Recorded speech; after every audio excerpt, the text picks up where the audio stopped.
കണ്ണൂർ കുപ്പത്ത് ദേശീയപാതയുടെ കുന്നിടിച്ച ഭാഗം വീണ്ടും ഇടിഞ്ഞു വീണു. പ്രദേശത്ത് അപകടം ചൂണ്ടിക്കാട്ടി നാട്ടുകാർ പ്രതിഷേധിച്ചിരുന്നു.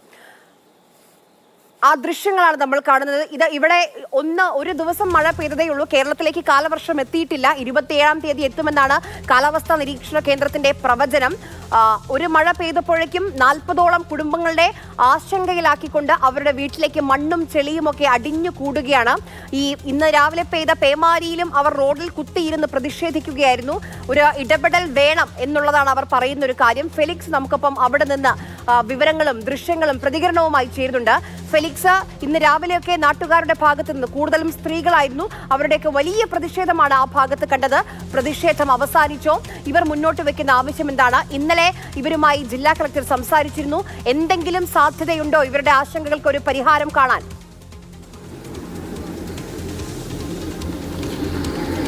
ആര്യ, പ്രതിഷേധം താൽക്കാലികമായി നേരത്തെ തന്നെ അവസാനിച്ചതാണ്. ഇനിയിപ്പോൾ ഇവിടെ RDO എത്തുമെന്നാണ് അറിയിച്ചിട്ടുള്ളത്. അദ്ദേഹം എത്തിയില്ലെങ്കിൽ ഒരു പക്ഷേ പ്രതിഷേധത്തിന് സാധ്യതയുണ്ട്. ഏറ്റവും പ്രധാനപ്പെട്ട കാര്യം, അല്പം മുമ്പ് ഒരു 5 മിനിറ്റ് മുമ്പാണ് ഈ കുപ്പത്തെ ഈ റോഡ് ഇപ്പോൾ ഈ കുന്നിടിച്ച ഭാഗം വീണ്ടും ഇടിഞ്ഞ് താഴേക്ക് വീണത്. ഇതിപ്പോൾ ഈ വീണ് കിടക്കുന്നത് ഒരു 5 മിനിറ്റ് മുമ്പ് വീണതാണ്.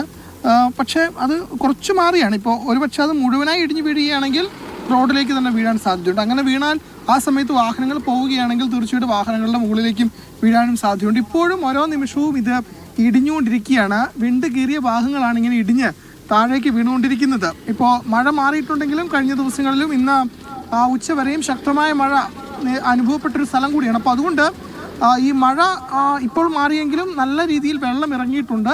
ഈ ഒരു ഭാഗം നമുക്ക് നോക്കിയാൽ അറിയാം. ഇങ്ങനെയൊക്കെ കുന്ന് ഇങ്ങനെ ഇടിച്ചാൽ തീർച്ചയായിട്ടും അത് ഇടിഞ്ഞ് വീഴുമെന്ന് സ്വാഭാവികമായിട്ടും ആർക്കും മനസ്സിലാവുന്ന ഒന്നാണ്. ചെരിഞ്ഞ് അല്ലെങ്കിൽ വളരെ സ്ലോപ്പ് ഇട്ട രീതിയിലായിരിക്കണം ഈ കുന്നൊക്കെ ഇടിക്കേണ്ടത്. ഇത് അങ്ങനെയല്ല, ഇത് കുത്തനെ കുന്നിടിച്ചിരിക്കുകയാണ്. അതിൻ്റെ ഇപ്പോൾ കാണുന്ന ദൃശ്യം നേരത്തെ ഇടിഞ്ഞ് വീണ ഭാഗമാണ്. എന്നാൽ ഇപ്പോൾ വീണ്ടും 5 മിനിറ്റ് മുമ്പ് വീണ്ടും ഈ ഭാഗത്ത് ഒരു വശത്ത് ഇടിഞ്ഞ് വീണ് റോഡിലേക്ക് വന്ന് കിടപ്പുണ്ട്. ഏറ്റവും പ്രധാനപ്പെട്ട കാര്യം, ഏത് നിമിഷവും ബാക്കിയുള്ള ശേഷിക്കുന്ന ഭാഗങ്ങൾ ഇടിഞ്ഞ് വീഴാം എന്നതാണ്. അപ്പോൾ അതുകൊണ്ട് ഒന്നാമത്തെ കാര്യം, നിർമ്മാണത്തിൽ തന്നെ അശാസ്ത്രീയതയുണ്ട്. 2, ഇതിപ്പോൾ ഇനി എന്ത് ചെയ്യുമെന്നൊരു ചോദ്യമുണ്ട്. ഇടിഞ്ഞ് വീഴാൻ വേണ്ടി കാത്തിരിക്കുകയാണോ, അല്ലെങ്കിൽ എന്താണ് ഇതിനൊരു പരിഹാര മാർഗം എന്നത് സംബന്ധിച്ചൊരു വ്യക്തതയില്ല. നേരത്തെ ആര്യ കണ്ടതുപോലെ ഇവിടെ നിന്നുമുള്ള ഈ ഇടിഞ്ഞു വീണ മണ്ണ് കനത്ത മഴയിൽ വീടുകളിലേക്ക് 40ഓളം വീടുകളിലേക്കാണ് വന്നു പോയി. ആ വീടുകൾ നിറയെ ചെളിയും മണ്ണും ഒക്കെ നിറഞ്ഞ അവസ്ഥ നമ്മൾ കണ്ടതാണ്. അപ്പോൾ അതുകൊണ്ട് ഇനിയൊരു മഴ പെയ്താൽ ഈ ഇടിഞ്ഞു വീണ മണ്ണൊക്കെ ആ വീടുകളിലേക്കായിരിക്കും വീണ്ടും പോവുക. അങ്ങനെ പോയി കഴിഞ്ഞാൽ ആ വീടുകളിൽ വാസയോഗ്യമല്ലാത്ത അവസ്ഥയിലേക്ക് മാറും. അതാണ് ഇപ്പോൾ ഈ കുപ്പം എന്ന സ്ഥലത്ത്, അതായത് കണ്ണൂരിലെ തളിപ്പറമ്പിനോട് ചേർന്നാണ് ഈ കുപ്പം എന്ന സ്ഥലം. അപ്പോൾ അവിടുത്തെ അവസ്ഥയാണിത്. ഈ രീതിയിലൊക്കെ മണ്ണിടിക്കുമ്പോൾ, കുത്തനെയൊക്കെ മണ്ണിടിച്ചാൽ തീർച്ചയായിട്ടും ഇടിയുമെന്ന് ഉറപ്പാണ്. അപ്പോൾ ഇപ്പോഴും പല ഭാഗങ്ങളും അടിഭാഗം കുറേ ഇടിഞ്ഞു വീണിട്ടുണ്ട്. മോൾഭാഗം ഇങ്ങനെ നിൽക്കുകയാണ്. മോൾഭാഗം നോക്കുമ്പോൾ അതിന് അടിയില്ല, പലയിടത്തും അടിവശം ഇല്ല. അപ്പൊ അതുകൊണ്ട് അത് തുടങ്ങിയിട്ടില്ല, മഴ പെയ്യാൻ തുടങ്ങിയിട്ടില്ല, കാലവർഷം എത്തിയിട്ടില്ല കേരളത്തിൽ. അതിനു മുൻപ് ഒന്ന് ചാറിയ മഴയിൽ അല്ലെങ്കിൽ ആ രീതിയിൽ 1-2 ദിവസം ഇടവിട്ടൊന്ന് മഴ പെയ്തപ്പോഴേക്കും ഇതാണ് സ്ഥിതിയെങ്കിൽ മഴക്കാലം തുടങ്ങിയാൽ എന്തായിരിക്കും സ്ഥിതി? എങ്ങനെയാണ് അവിടെയുള്ള ആളുകളൊന്ന് സമാധാനത്തോടെ കിടന്നുറങ്ങുക ഫെലിക്സ്?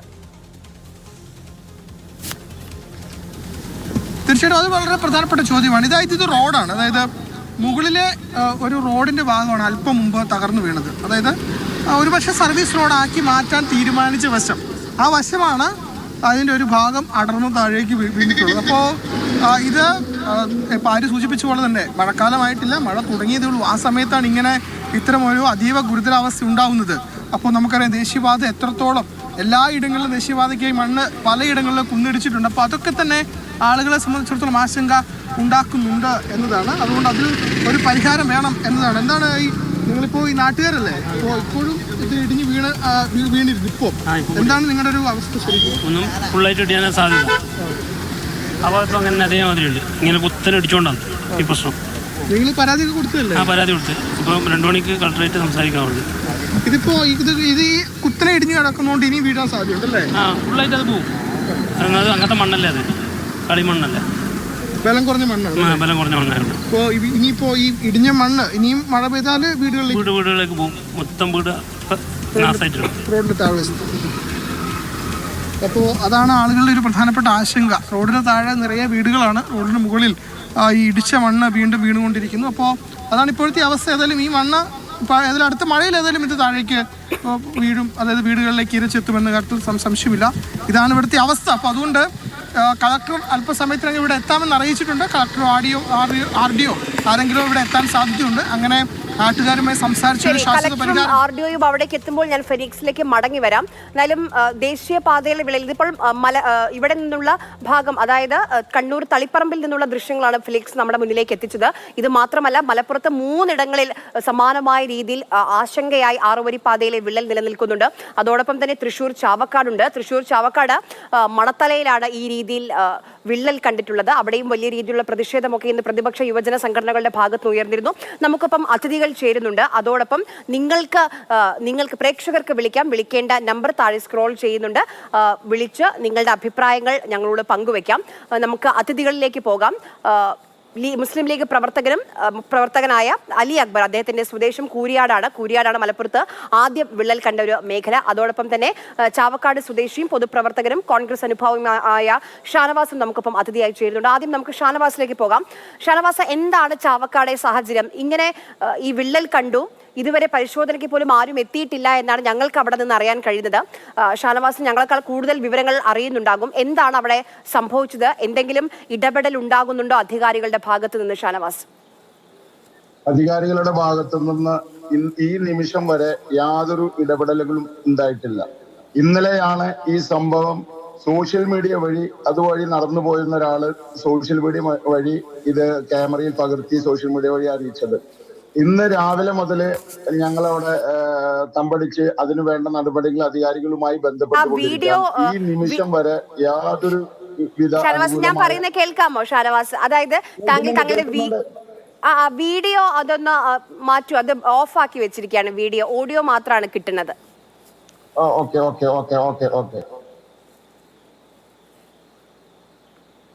ഇനി പറഞ്ഞോളൂ.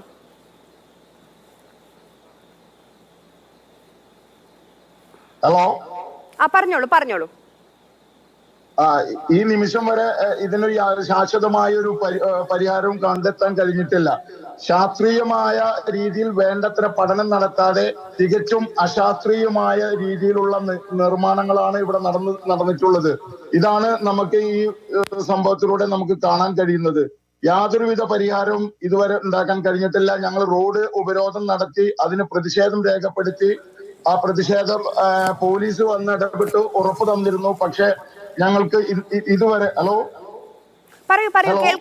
കേൾക്കാം. പറഞ്ഞോളൂ ഷാനവാസ്. ഇന്ന് കാലത്ത് 10:30 മണിയാവുമ്പോൾ ഞങ്ങൾ റോഡ് ഉപരോധം നടത്തി വാഹനങ്ങൾ തടയുകയുണ്ടായി. അപ്പൊ പോലീസ് ഇടപെട്ടു. അവരൊരു ഉറപ്പ് തന്നു. ഞങ്ങൾ അധികാരികളുമായി ബന്ധപ്പെട്ടിട്ട് ഇതിന് വേണ്ട പരിഹാരത്തിന് വേണ്ടി ശ്രമിക്കാമെന്ന് നാഷണൽ ഹൈവേ അധികൃതരുമായി ഞങ്ങൾ സംസാരിക്കുകയുണ്ടായി. അതിനും യാതൊരു പരിഹാരവും കണ്ടെത്താൻ ഇതുവരെ കഴിഞ്ഞിട്ടില്ല. നാളെ ഒരു വലിയ പ്രതിഷേധം ചാവക്കാട് ഐക്യജനാധിപത്യ മുന്നണി നടത്താൻ പോവുകയാണ്. ഈ ജനങ്ങൾ മൊത്തം ആശങ്കയിലാണ്. ആ പ്രദേശത്തെ ജനങ്ങൾ കൂരിയാട് നടന്ന സംഭവത്തിന് സമാനമായ രീതിയിലുള്ള ഇതാണ് ഇവിടെ മണത്തല. മനസ്സിലായി. ഷാനവാസ് പറയുന്ന ആ കാര്യങ്ങളൊന്ന് പ്രേക്ഷകർക്ക് കൂടി കാണിച്ചു കൊടുക്കേണ്ടതുണ്ട്. എന്താണ് ചാവക്കാട്ടെ സാഹചര്യം? എത്രത്തോളം വലിയൊരു വിള്ളലാണ്? നമുക്കതൊന്ന് കണ്ടു തിരിച്ചു വരാം.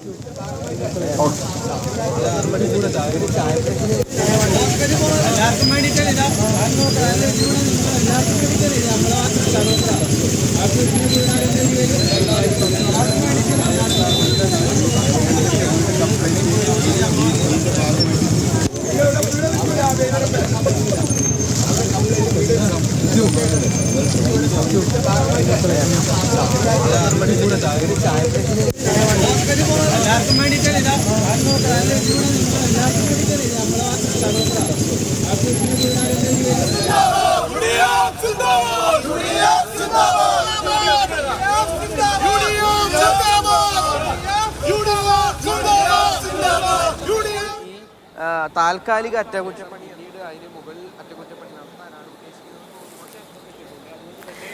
നമ്മൾ ഈ കാണുന്നതാണ് തൃശ്ശൂർ ചാവക്കാട് ഭാഗത്തുണ്ടായ വിള്ളൽ. സർവീസ് റോഡും ഇടിഞ്ഞു താഴ്ന്നിട്ടുണ്ട്. ഇതാണ് ആ ദൃശ്യങ്ങൾ. ഇന്ന് വലിയ ഉപരോധമൊക്കെ പ്രതിഷേധമൊക്കെ യൂത്ത് കോൺഗ്രസിന്റെ ഭാഗത്ത് നിന്നുണ്ടായിരുന്നു. ഇതാണ് ചാവക്കാട് സ്ഥിതി. കണ്ണൂരിലെ സ്ഥിതി നേരത്തെ നമുക്ക് ഫെലിക്സ് പറഞ്ഞു തന്നതാണ്. നമുക്കൊപ്പം പ്രേക്ഷകർ കൂടി ചേരുന്നുണ്ട്. കൊയിലാണ്ടിയിൽ നിന്ന് റഷീദ് നമുക്കൊപ്പമുണ്ട്. റഷീദ്, മലപ്പുറത്ത് 3 ഇടത്താണ് ഇപ്പോൾ ആശങ്കയായി ഈ വിള്ളൽ രൂപപ്പെട്ടുള്ളത്. റഷീദിന് എന്താണ് പറയാനുള്ളത്? കാലവർഷം തുടങ്ങിയിട്ടേ ഉള്ളൂ. ഇപ്പോൾ തന്നെ കാണുന്ന ദൃശ്യങ്ങളെ നമ്മൾ വളരെയേറെ ആശങ്കപ്പെടുത്തുകയും പ്രയാസപ്പെടുത്തുകയും വേദനപ്പെടുത്തുകയും ചെയ്യുന്ന കാഴ്ചകളാണ്. കാരണം റോഡുകളൊക്കെ വിണ്ടുകീറുകയാണ്. നാഷണൽ ഹൈവേ 66 കാണാൻ കഴിയാത്ത രൂപത്തിലാണ് ഇപ്പോൾ കാര്യങ്ങൾ കണ്ടുകൊണ്ടിരിക്കുന്നത്. കാരണം ഞാൻ ഇന്നലെ കോഴിക്കോട് നിന്ന് കൊയിലാണ്ടിയിലേക്ക് യാത്ര ചെയ്യുമ്പോൾ ഞാൻ എന്റെ മനസ്സിൽ കാണുകയാണ്, നേരത്തെ കണ്ട ദൃശ്യങ്ങളാണ് മനസ്സിൽ മുഴുവനും. ഇപ്പോൾ ഇടിഞ്ഞു പൊളിഞ്ഞു വീഴുമോ എന്ന് അത്രയും ഉയരത്തിൽ നമ്മൾ പൊട്ടി വെച്ചിരിക്കുകയാണ്. അതൊക്കെ ഏതെല്ലാം തരത്തിലാണ് ഏതെല്ലാം വിധത്തിലാണെന്നും പ്രവചിക്കാൻ കഴിയാത്ത രൂപത്തിലാണ്. ഇത് അശാസ്ത്രീയമായ റോഡ് നിർമ്മാണവും അതേപോലെ പരിസ്ഥിതിയെ കുറിച്ച് വേണ്ട രീതിയിൽ പഠിക്കാത്ത രൂപത്തിലുമാണ് ചെയ്തു വെച്ചിരിക്കുന്നത് എന്നത് തുടക്കത്തിൽ തന്നെ നമുക്ക് മനസ്സിലാകുന്നുണ്ട്. ഇത് വളരെയേറെ ആശങ്ക ഉണ്ടാക്കുന്നുണ്ട്. യാത്രക്കാർക്കൊക്കെ വളരെ പ്രയാസം ഉണ്ടാക്കും. കാരണം നമ്മളിപ്പോൾ ഒരു ഡോക്ടർ അല്ലെങ്കിൽ ഒരു ആവശ്യത്തിന് പോകണമെങ്കിൽ പോകാൻ കഴിയുമോ എന്നുള്ള വല്ലാത്തൊരു ആശങ്കയിലാണ് ജനങ്ങൾ മൊത്തം. അപ്പൊ ഈ ഒരു ആശങ്ക മാറ്റാൻ എന്താണൊരു പോംവഴി, പെട്ടെന്നൊരു പോംവഴി ഉണ്ടാക്കുക എന്നത് എളുപ്പമല്ല. പക്ഷെ അതിനുള്ള മാർഗങ്ങൾ വേണ്ടപ്പെട്ട ഉദ്യോഗസ്ഥന്മാരും ഭരണകൂടവും ചെയ്യണം എന്നാണ് എനിക്ക് പറയാനുള്ളത്. ശരി, റഷീദ് പറഞ്ഞത് ചൂണ്ടിക്കാണിച്ചത് വളരെ പ്രധാനപ്പെട്ട രണ്ട് കാര്യങ്ങളുണ്ട്. ഒന്ന്, കേരളത്തിൽ കാലവർഷം തുടങ്ങിയിട്ടില്ല. ഒന്ന്, ആദ്യത്തെ മഴയിൽ തന്നെ ഇതാണ് സ്ഥിതിയെങ്കിൽ ഇനി കാലവർഷം എത്തുമ്പോൾ എന്തായിരിക്കും അവസ്ഥ എന്നൊരു പ്രശ്നമുണ്ട്. രണ്ടാമത്, ഇത് ജനങ്ങൾ സഞ്ചരിക്കുന്ന പാതയാണ്. രാവിലെ മുതൽ രാത്രി വരെ ഗതാഗതം ഇങ്ങനെ പോയിക്കൊണ്ടിരിക്കുമ്പോൾ ഇങ്ങനെ വിള്ളൽ രൂപപ്പെട്ടാൽ എന്ത് സംഭവിക്കും, സാധാരണക്കാരുടെ ജീവന് എന്ത് സുരക്ഷിതത്വം എന്നൊരു ആശങ്ക അവരുടെ മനസ്സിലുണ്ട്. ഈ രണ്ട് പ്രധാനപ്പെട്ട കാര്യങ്ങളാണ് ഇപ്പോൾ റഷീദ് നമ്മുടെ മുന്നിലേക്ക് ചോദ്യമായി വെച്ചിരിക്കുന്നത്. കോഴിക്കോട് നിന്ന് സുനിൽ കൂടിയുണ്ട്. സുനിൽ, പറയൂ. ഞാൻ പല സ്ഥലങ്ങളിലും ഇങ്ങനെ ഈ NH വഴി പോയിട്ടുള്ളതാണ്. ഈ പൂർത്തിയായ സ്ഥലങ്ങളിലും പൂർത്തിയാക്കേണ്ട സ്ഥലങ്ങളിലും വളരെ വിഷയത്തിലാണ്. ഈ മഴ കൂടി കണക്കുമ്പോൾ അതിഭീകരമാകാനാണ് സാധ്യത. ഞാനൊരിക്കൽ ഇതേ കണക്ക് ട്രിവാൻഡ്രം വിഴിഞ്ഞത്ത് പോയിരുന്നു. അവിടെയൊക്കെ നോക്കുമ്പോൾ വളരെ ഭയാനകമായാണ് കാണുന്നത്. അതുപോലെ തന്നെയാണ് ഇപ്പോൾ ഈ സ്ഥലങ്ങളിൽ ഇത് സംഭവിച്ചുകൊണ്ടിരിക്കുന്നത്. ശരി സുനിൽ, വളരെയധികം നന്ദി വിളിച്ചതിന്. എന്നാലും ഇതാണ് ഒരു സാഹചര്യം. ആളുകൾക്ക് ആശങ്കയുണ്ട്, വികസനം വേണം, അതിലൊന്നും ഒരു സംശയവുമില്ല. പക്ഷേ വികസനത്തിനൊപ്പം ഈ വിള്ളലൊക്കെ കാണുമ്പോൾ ആളുകളുടെ നെഞ്ചിലാണ് ആ വിള്ളൽ. കാരണം സ്കൂൾ കാലൊക്കെ തുടങ്ങാൻ പോവുകയാണ്. ആ സമയത്ത് കുട്ടികളെയൊക്കെ നമ്മൾ വലിയ ആശങ്കയാണ്. അവർ സ്കൂൾ ബസ്സിലൊക്കെ പോകുന്ന സമയത്താണ് ഇങ്ങനെ വിള്ളൽ. ഇത് എന്താണ് സംഭവം എന്ന് ചോദിക്കുമ്പോൾ ദേശീയപാത അതോറിറ്റി കൈ മലർത്തുകയാണ്. എന്താണ് സംഭവിച്ചത് കൃത്യമായ ഉത്തരം അവരുടെ ഭാഗത്തുനിന്ന് വരുന്നില്ല. ഈ വിള്ളൽ രൂപപ്പെട്ട ഇടങ്ങളിലേക്കൊന്നും കൃത്യമായ പരിശോധനയ്ക്ക് വിദഗ്ധ സംഘമൊന്നും എത്തുന്നില്ല, പരിഹാരം കാണാൻ ശ്രമിക്കുന്നില്ല. അങ്ങനെ കുറെ ആശങ്കകൾ എന്തായാലും ആളുകൾക്കുണ്ട്. അതാണ് ഇപ്പോൾ വലിയൊരു പ്രയാസമായി നിൽക്കുന്നത്. ഷാനവാസിലേക്ക് ഒരിക്കൽ കൂടി പോവുകയാണ്.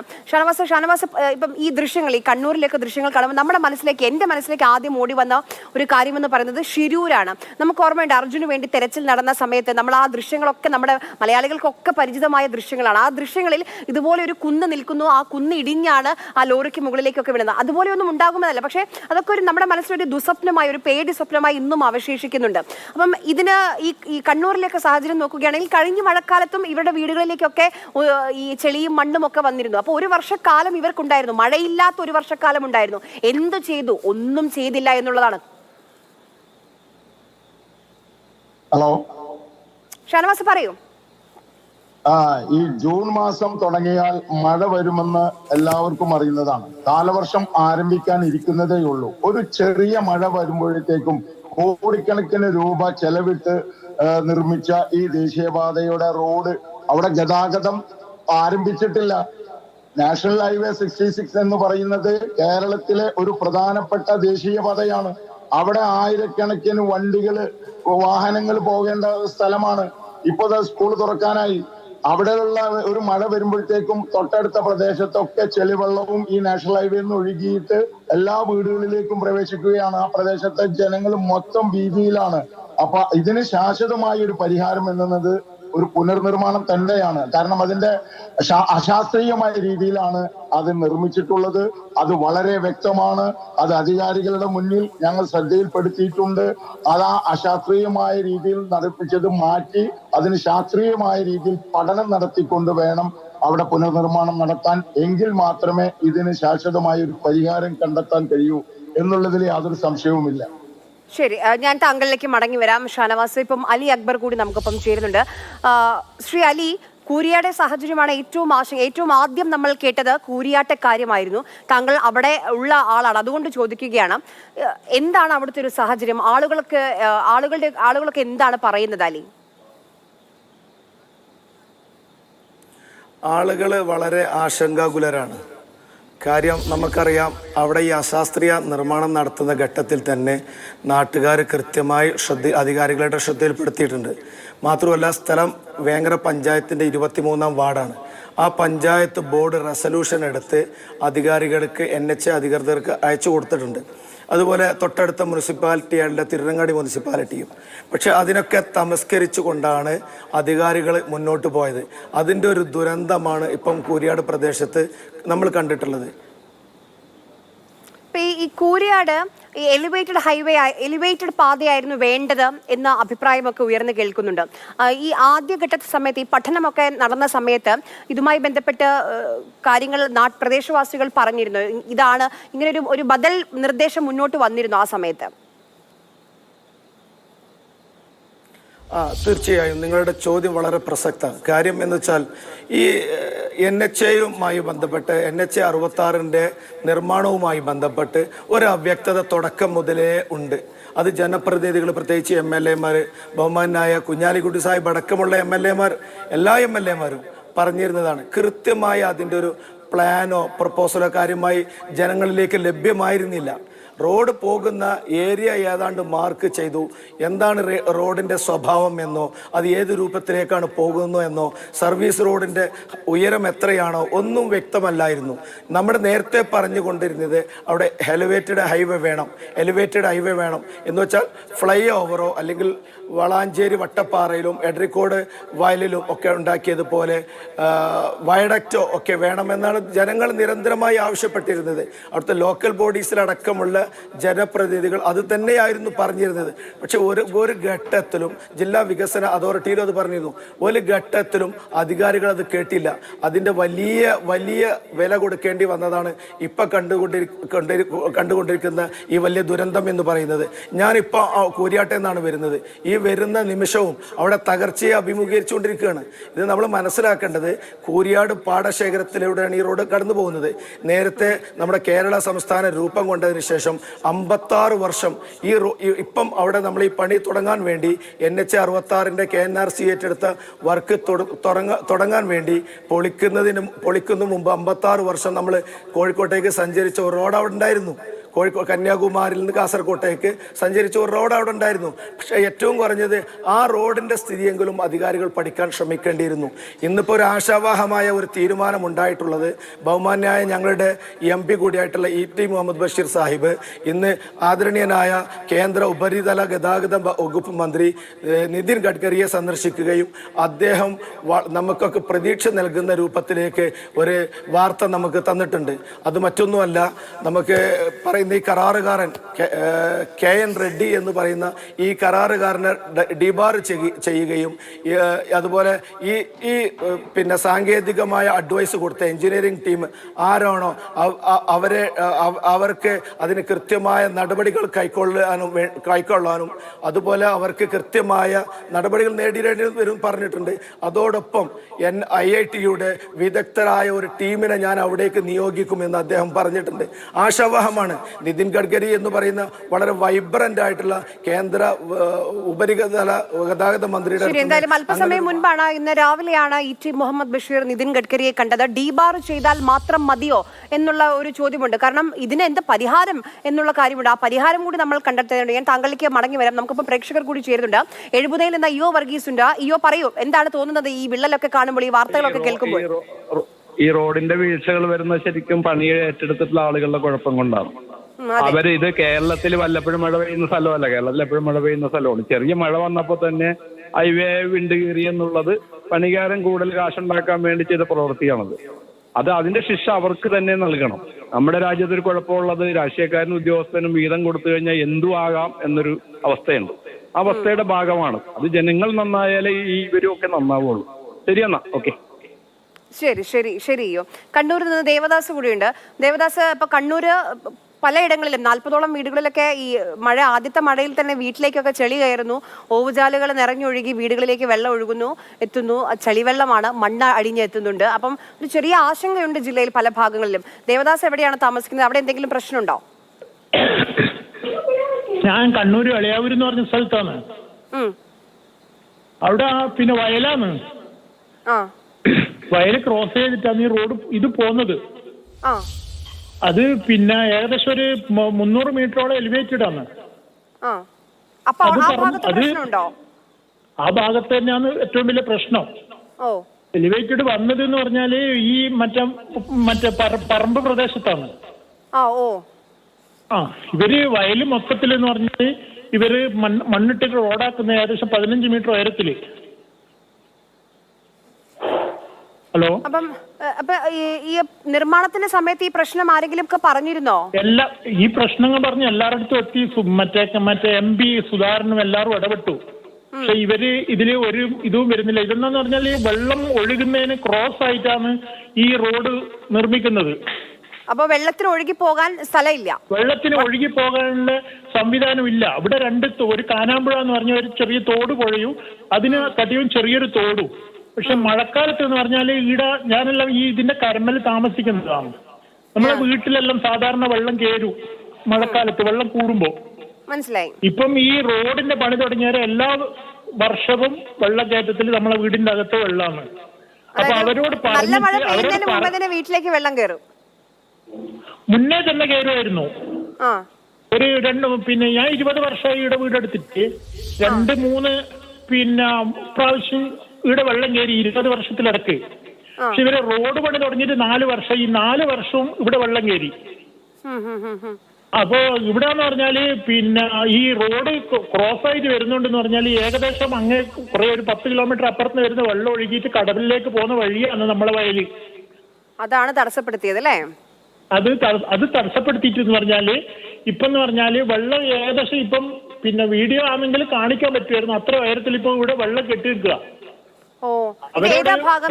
ഞങ്ങളുടെ റിപ്പോർട്ടറെ അങ്ങോട്ട് വിടാം. ആ സ്ഥലം ഒന്നും കൂടി പറയോ ദേവദാസ്? എളിയാവൂര് എളിയാവൂർ വയലാ പറയാ. എളിയാവൂർ വയലല്ലേ? ശരി ശരി, ഓക്കെ. ശരി ദേവദാസ്, അദ്ദേഹം കൃത്യമായി എന്താണ് അദ്ദേഹത്തിന്റെ പരിസരത്താണ് ഈ പ്രശ്നമുള്ളത്, അത് കൃത്യമായി എന്താണെന്ന് വിശദീകരിച്ച് തരികയായിരുന്നു. അതായത് ചുരുക്കം ഇത്രയേ ഉള്ളൂ, അവിടെ എലിവേറ്റഡ് പാതയാണ്, പക്ഷെ വെള്ളം ഒഴുകി പോകേണ്ട അതിന് ഓപ്പോസിറ്റ് ആയിട്ടാണ് ആ പാത നിർമ്മിച്ചിരിക്കുന്നത്. അതാണ് ഇപ്പം പ്രശ്നമായിട്ട് നിൽക്കുന്നത്. ആലപ്പുഴയിൽ നിന്ന് സോനു കൂടിയുണ്ട്. സോനു പറയൂ.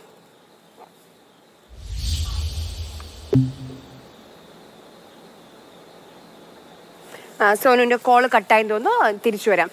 ഷാനവാസ്, ഇപ്പം നമ്മള് ഒരു റോഡിന്റെ ഉദ്ഘാടന സമയത്തൊക്കെ ഫ്ലെക്സ് കൊണ്ട് ഇങ്ങനെ നടക്കാൻ പറ്റാത്ത സ്ഥിതിയാണ്. നന്ദി മോദി, നന്ദി പിണറായി, അങ്ങനെ ഫ്ലെക്സ് യുദ്ധം കാണാറുണ്ട്. പക്ഷെ ഇങ്ങനത്തെ ഒക്കെ പ്രശ്നം വരുമ്പം ഉത്തരവാദിത്വം ഏറ്റെടുക്കാൻ ആരും ഉണ്ടാവില്ല.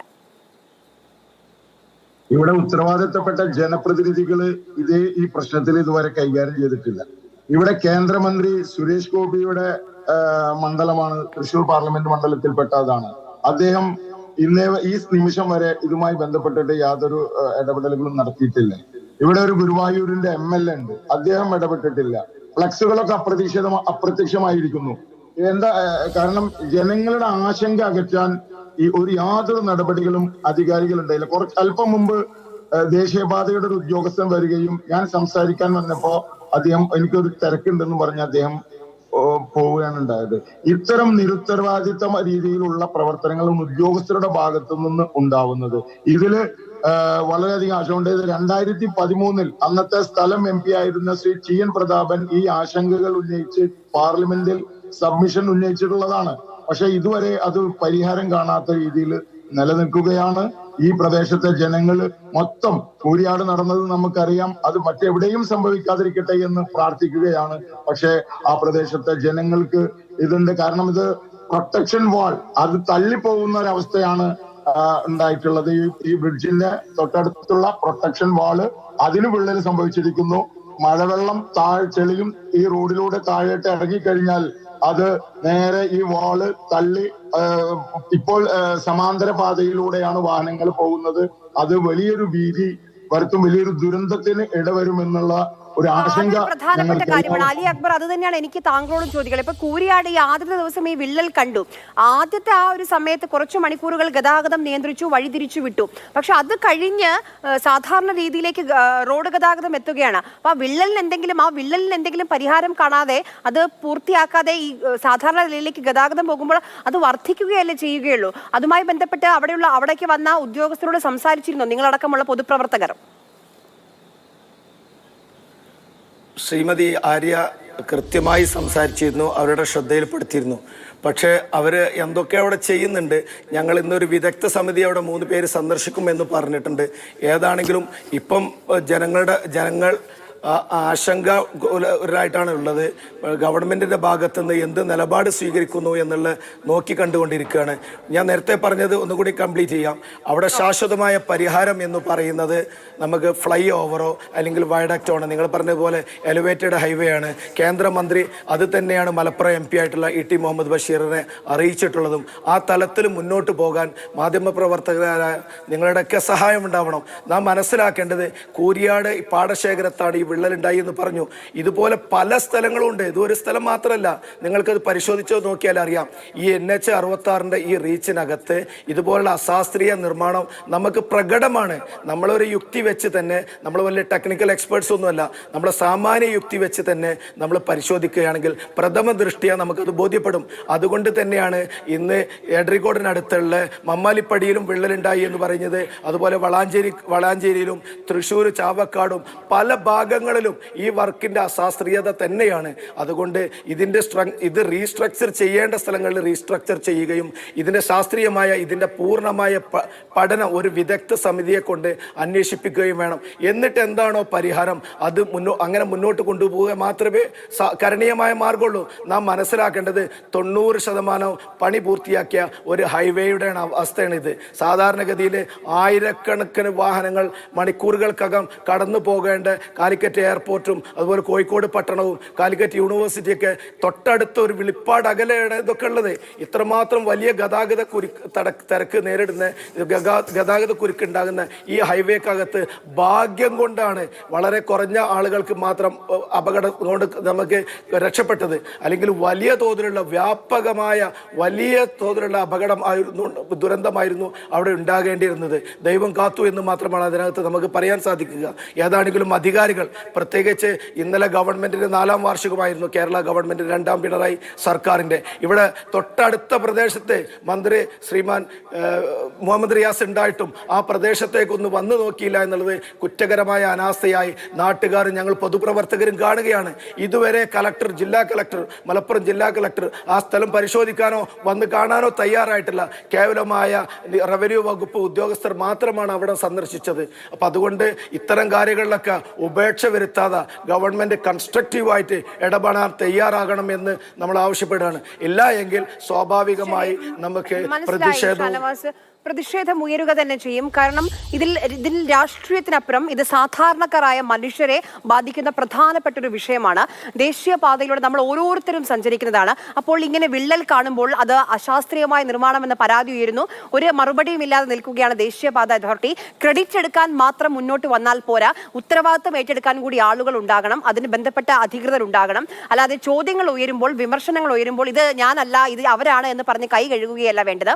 സാധാരണക്കാരായ ജനങ്ങൾ ആശങ്കയിലാണ്. അവരുടെ ആശങ്കയ്ക്ക് കാലവർഷം എത്തിയിട്ടില്ല. ആദ്യത്തെ മഴയിൽ തന്നെ നമ്മുടെ റോഡുകളുടെ അവസ്ഥ ഇതാണെങ്കിൽ ഇനി വരും ദിവസങ്ങളിൽ വരും മാസങ്ങളിൽ എന്തായിരിക്കുമെന്ന ഭയപ്പാട് ജനങ്ങൾക്കുണ്ട്. അതിന് പരിഹാരം കണ്ടെത്തേണ്ടത് അധികാരികളുടെ, നികുതി പണം വാങ്ങുന്ന അധികാരികളുടെ ചുമതലയാണ്. വളരെയധികം നന്ദി ഷാനവാസ്, വളരെയധികം നന്ദി അലി അക്ബർ ചർച്ചയിൽ പങ്കെടുത്തതിന്.